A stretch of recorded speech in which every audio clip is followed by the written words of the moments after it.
మౌలి గారు, తర్వాత అదేవిధంగా మన రాష్ట్రానికి కేంద్ర ప్రభుత్వంలో ప్రాతినిధ్యం వహిస్తున్నటువంటి జయపాల్ రెడ్డి గారికి, తర్వాత హోమ్ మినిస్టర్ జానారెడ్డి గారికి, ఐటీ మంత్రి దామోదర్ రెడ్డి గారికి, స్థానిక శాసనసభ్యులు వెంకటరెడ్డి గారికి, నా సహచర ఎమ్మెల్సీలు, ఎమ్మెల్యేలకు, జిల్లా కాంగ్రెస్ కార్యకర్తలకు, ప్రజలకు నా యొక్క నమస్కారం.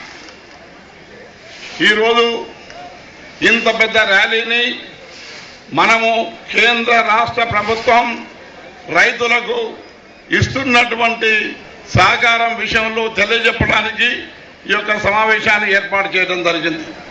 ముఖ్యంగా చంద్రబాబు నాయుడు కాలంలో వ్యవసాయమే దండుగా అనే గ్రామీణ ప్రాంతాన్ని, రైతులని మొత్తం సర్వనాశనం చేసినాడు.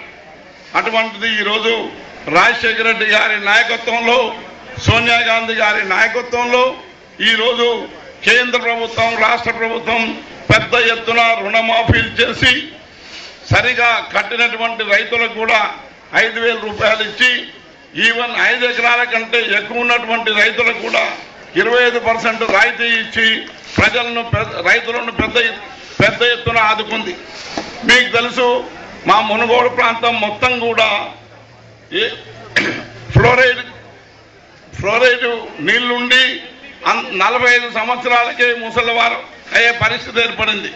రాజశేఖర రెడ్డి గారు ముఖ్యమంత్రి కాగానే మేము కోరగానే వెంటనే హైదరాబాద్కు వెళ్ళి కృష్ణా జలాలను మా నియోజకవర్గమే కాకుండా నల్లగొండ ఇంకా మిగతా నియోజకవర్గాలకు కూడా పెద్ద ఎత్తున త్రాగడానికి మంచినీరు తరలించడం జరిగింది. మేము చాలా 25 సంవత్సరాల నుంచి శ్రీశైలం టన్నల్ కావాలి, లిఫ్ట్ లాభం లేదని చెప్పి మేము కోరితే ముఖ్యమంత్రి గారు వెంటనే అంగీకరించి టన్నల్ని కూడా పని ప్రారంభించినాడు. ఈ విధంగా కృష్ణా జలాలను మా ప్రాంతానికి కూడా, వ్యవసాయానికి రావడానికి కూడా ముఖ్యమంత్రి గారు హామీ ఇచ్చినారు.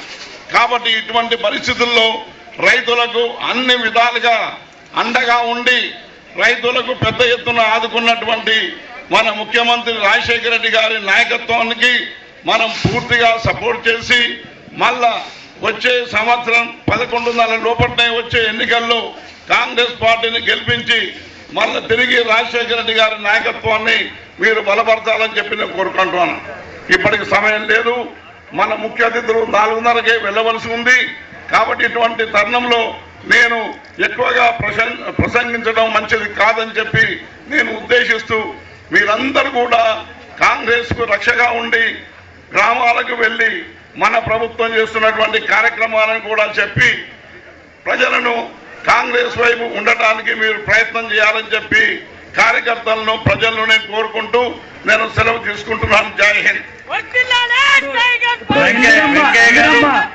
ఇందిరమ్మ పేరు మీద నర్సిరెడ్డి గారు పాట పాడతారు. ఎమ్మెల్యే వెంకయ్య గారు 2 నిమిషాలు.